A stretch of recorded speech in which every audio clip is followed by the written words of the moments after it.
வணக்கம்மா.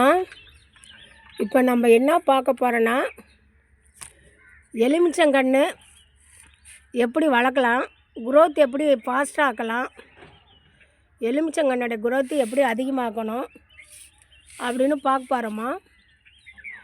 அதாவது ஃபஸ்ட்டு என்னென்ன செய்யக்கூடாதுன்னு நான் சொல்லிடுறேன். அப்போ தான் அதிலே உங்களுக்கு ஒரு தெளிவு இருக்கும். நம்ம மாடி தோட்டத்தில் எலுமிச்சங்கன்று வச்சுருக்கோம்னா என்னென்ன ஃபஸ்ட்டு நம்ம செய்யக்கூடாது அதை பார்க்கணும். செய்யக்கூடாதது நமக்கு தெரிஞ்சால் தான் செய்ய வேண்டியது நம்ம கரெக்டாக நமக்கே ஆட்டோமேட்டிக்காக தெரியும். சரிங்களா? இந்த தவறை மட்டும் செய்யக்கூடாது.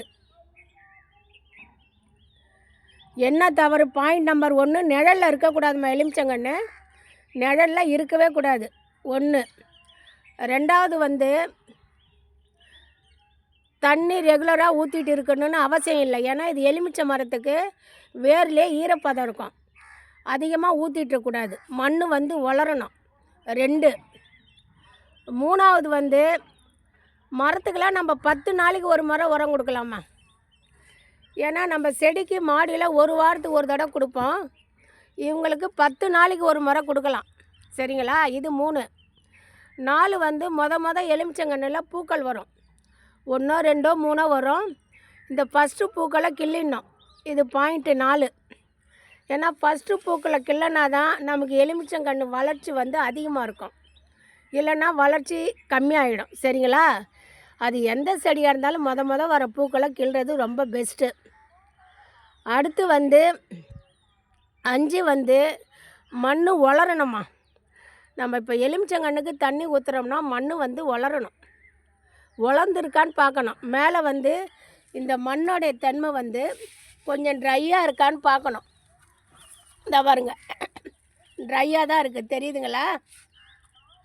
மண் எவ்வளோ கருப்பாக இருக்குது பாருங்கள். ஆனால் இந்த எலுமிச்சங்கன்று வச்சு 2 மாதம்தான் ஆகுது. மண் எவ்வளோ கருப்பாக இருக்குது பாருங்கள். இதில் கை வைக்கும்போது பார்த்து வைக்கணுமா. ஐயோ, இந்த பாருங்கள், இந்த மாதிரி ஓடுலாம் கிடக்கக்கூடாது. இப்போ நல்ல வேளை நான் மண்ணில் கை வைக்கும்போது இந்த ஓடு வந்தது. இந்த ஓட்டெல்லாம் அப்புறப்படுத்தணும். சரிங்களா? மண் எப்படி இருக்குன்னு காட்டுறேன் இருங்க. பாருங்கள், மண் எவ்வளோ கருப்போடு நைஸாக இருக்குது பாருங்கள். மண்ணில் ஏதாவது கட்டி முட்டி தெரியுதா பாருங்களேன். இப்படி தான் இருக்கணும் மண். இதை நம்ம பார்க்கணும். சரிங்களா? அதை பாருங்கள், மண் கட்டி முட்டே இல்லை. அது மண் எவ்வளோ மக்கன மண்ணாக எரு மாதிரி இருக்குது பாருங்கள். மண்ணோட கலரே இல்லை பாருங்கள். மண் இந்த கலரில் இருக்குது.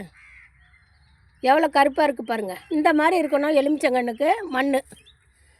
நம்ம எலுமிச்சங்கன்று வைக்கிற இடத்துல ஒரு சின்ன பிளாஸ்டிக்கோ ஒரு கல்லோ இல்லாத பார்த்துக்கணும். இந்த மாதிரி நல்ல எலிஜிபிளான மண்ணாக இருக்கணுமா. அதாவது மண்ணிலே உங்களுக்கு 75% செடி ஆரோக்கியமாக வளரும். டெய்லி என்னை கீறிக்கிட்டே இருப்பாம்மா. இதை நான் வைக்கும்போது இந்த மாதிரி பெரிய பிரான்ச் இருக்குல்ல, இது 3 தாம்மா இருந்தது. இதில் எத்தனை பிரான்ச்சஸ் வந்திருக்காங்க பாருங்கள். இதெல்லாம் நான் வச்சதுக்கப்புறம் வந்த பிரான்ச்சஸ்ஸு. நம்ம எப்போ பழமரம் வச்சாலும் இதை முக்கியமாக கவனிக்கணுமா. மஸ்ட்டு. எந்த பழமரம் வச்சாலும் அதில் இருக்கிற முத்திய இலைகள்லாம் கிள்ளிடுங்க. பழமரமோ ரோஜாவோ ஏதோ ஒரு செடி நர்சரியிலேருந்து வாங்கிட்டு வரீங்க, அதை வீட்டு தோட்டத்தில் வைக்கிறீங்கன்னா ஏற்கனவே நர்சரியில் வந்த முத்திய இலையெல்லாம் இருக்குல்ல, அதெல்லாம் கிள்ளிட்டால் தான் நம்ம கிளைமேட்டுக்கு நம்ம மாடி தோட்டத்தோட ஒரு சுச்சுவேஷனுக்கு அது புரிஞ்சுக்கிட்டு 2 நாளில் 3 நாளில் துளிர் வர்றதுக்கு காரணமே. ஏன் ஒரு 4 நாள் வச்சிங்க, லைட்டாக பசுமை எட்டி பார்க்கும். நம்ம தோட்டத்தில் வச்ச உடனே இலை வரும் தண்டு வரும்னு நான் சொல்லலைம்மா. அந்த நிறம் மாறும். இது மஸ்ட்டு. ஏன்னா அந்த முத்தி இலையெல்லாம் கிள்ளிடணும். கார்னரில் மட்டும் 2 இலை வைக்கணும்.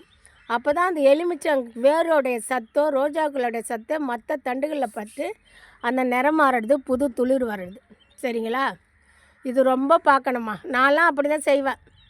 நான் எதை வச்சாலும் அந்த மாதிரி முத்திய இலைகளை கிள்ளிட்டு தான் வைப்பேன். இது என்னுடைய அனுபவம். அடுத்து நம்ம செடியில் ஏதாவது பூச்சி விழுந்திருக்கா என்னான்னு பார்க்கணும். இதை பாருங்கள், இப்போ இந்த இலையிலே மஞ்சள் பட்டுருக்கு பார்த்தீங்களா, தெரியுதா? இது முத்தி போச்சு.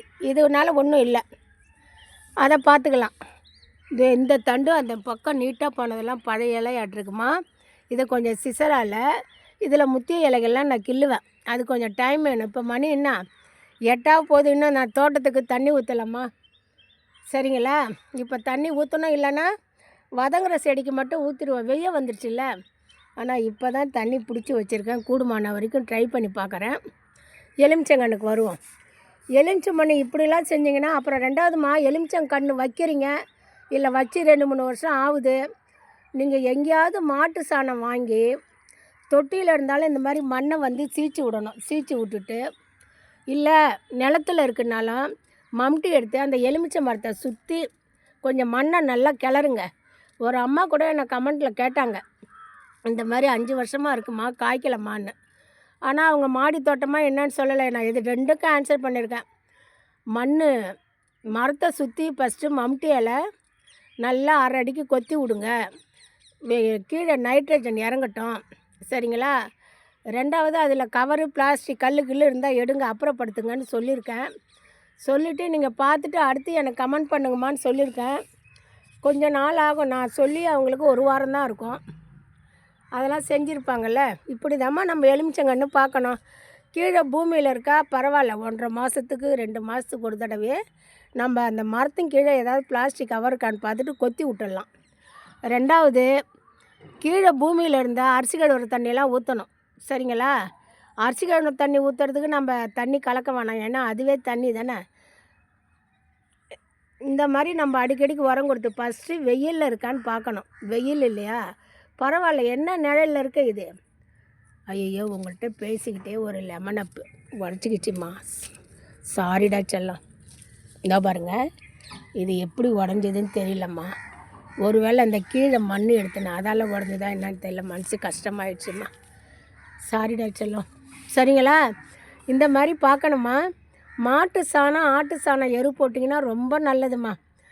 செடி வளர்ச்சிக்கோ மர வளர்ச்சிக்கோ மாட்டு சாணத்தில் தான் அவ்வளோ சத்து இருக்குது.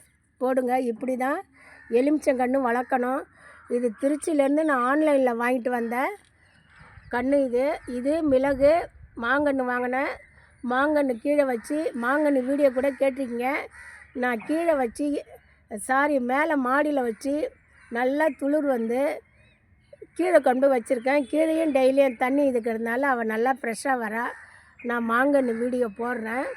மாங்கன்று எலுமிச்சங்கன்று மிளகு வாங்கினோமா. மிளகு நேற்று வெயிலில் கொஞ்சம் வதங்குறான்னு நேற்று தான் எடுத்து நிழலில் வச்சேன். ஒவ்வொரு செடியிலையும் நமக்கு கவனம் இருக்கணுமா. ஆனால் தப்பி தவறி ஒரு செடி போயிட்டு வரேன்னு சொல்லும். என்ன தான் பார்த்தாலும் எப்படியாவது நமக்கு டிமிக்கி கொடுத்துரும். அந்த ஸ்டேஜில் தான் இப்போ மிளகு செடி இருக்குது. மிளகு எலுமிச்சை மாங்கன்று எல்லாம் திருச்சியிலேருந்து தான் ஆன்லைனில் வாங்கினேன். அப்புறம் என்னுடைய இந்த டிஸ்கிரிப்ஷனில் என்னுடைய மொபைல் நம்பர் தரமா. உங்களுக்கு எலுமிச்சை மரம் வைக்கிறதுல என்ன டவுட் இருக்குதுன்னு கிளியராக தெரியணும். சரிங்களா? நான் எவ்வளோ மண்ணுக்கு போடணும், எவ்வளோ செத்தை போடணும், எவ்வளோ கொக்கோ ஃபிட்டு மணல் எல்லாமே அளவு சொல்லியே நான் உங்களுக்கு வீடியோ போட்டிருக்கேன். திரும்பவும் லெமன் மரங்கிறதுனால இப்போ நான் சொல்லாத பாயிண்ட்டு நிறையா சொல்லியிருக்கேன். இந்த பாயிண்ட்டை விட்டுட்டோமா. சப்போஸ் உங்களுக்கு தோட்டத்தில் நிழலில் தான் இருக்குது எலுமிச்சங்கன்னு நினச்சிங்கன்னா ஒன்றும் பரவாயில்ல. எந்த மரத்தால் அதுக்கு நிழல் வருதுன்னு பாருங்கள். அந்த மரத்தோடைய ஒரு கிளையை வெட்டுங்க. நான் வெட்டி தான் இப்போ எலுமிச்சங்காய் இப்போ பிரிக்கிறேன் நான். இது என்னுடைய அனுபவம். எப்படிமானா, எலுமிச்சங்கன்று மேலே சாத்துக்கொடி நிழல், சாத்துக்கொடியை ஒரு கிளை வெட்டிட்டேன். இப்போ எலுமிச்சங்காய் எனக்கு காய்க்கிறேன். சரிங்களா? அதனால் சொல்கிறேன், வெட்ட முடிஞ்ச ஒரு வேளை தென்னை மட்டையாக கூட இருக்கும். அதை வெட்டதுனால நமக்கு தப்பு இல்லை. சரிங்களா? தென்னை மட்டை வெட்டி போட்டால் நம்ம தொடப்பம் சீர் பண்ணிக்கலாம். தொடப்பமும் இப்போ 40 ரூபா 45 ரூபா 50 ரூபா ஆயிடுச்சுல்ல. அதனால் அது மேக்ஸிமம் நிழலில் வைக்கிற மாதிரி பார்த்துங்க. இன்னும் ஒன்று ரொம்ப மஸ்ட்டு வைக்கும்போது இந்த மாதிரி ட்ரம்மில் வைக்கணும். சின்னதெல்லாம் வச்சிங்கன்னா எலுமிச்சம் வேறையே சும்மா திருமண மாதிரி போய் அடியில் பிடிச்சிரும். நம்ம எலுமிச்சங்கன்று வைக்கும்போது பழமரம், எந்த பழமரம் வச்சாலும் இந்த மாதிரி ட்ரம்மில் தான் பாருங்கள். இது அத்திப்பழமர ட்ரம்மு. எவ்வளோ பெரிய ட்ரம்மில் வச்சுருக்கேன் பாருங்கள். உங்களுக்கு பழம் இதை பாருங்கள். செம்பருத்தி எவ்வளோ பெரிய ட்ரம்மில் வச்சுருக்கேன் பாருங்கள். இதெல்லாம் எதுக்கு காட்டுறேன்னா, நமக்கு நீண்ட நாள் பலன் தர்றதெல்லாம் நீங்கள் வைக்கும்போதே பெரிய ட்ரம்மில் வச்சிட்டிங்கன்னா உங்களுக்கு பிரச்சனை இருக்காது. அதனால் சொல்ல வரேன். இப்படி தான் எலுமிச்சங்கன்று வளர்க்கணுமா. என்னோடய சேனல் அம்மு தோட்டம் சேனல். பழமரம் எப்படி வைக்கணும், கொடி வகை எப்படி வைக்கணும், செடி எப்படி வைக்கணும், விதை எப்படி போடணும்னு எல்லாமே வீடியோ இருக்குது. அது இல்லாத திங்கள் டு வெள்ளி 1:30 மணிக்கு லைவில் வரேன். தோட்டம் பராமரிப்பை எழுதியே போடுறேன். சாட்டர்டே சண்டே 2 மணிக்கு வரேன். அதை பார்த்து சேவ் பண்ணி வச்சிங்கன்னா உங்களுக்கு நல்லாயிருக்கும். நேற்று கூட அக்னி வெயிலில் செடிகளை எப்படி பாதுகாப்பதுன்னு ஒரு வீடியோ போட்டிருக்கோம்மா. சப்ஸ்கிரைப் பண்ணுங்கள், கமெண்ட் பண்ணுங்கள், ஷேர் பண்ணுங்கள். ரொம்ப ரொம்ப நன்றிம்மா.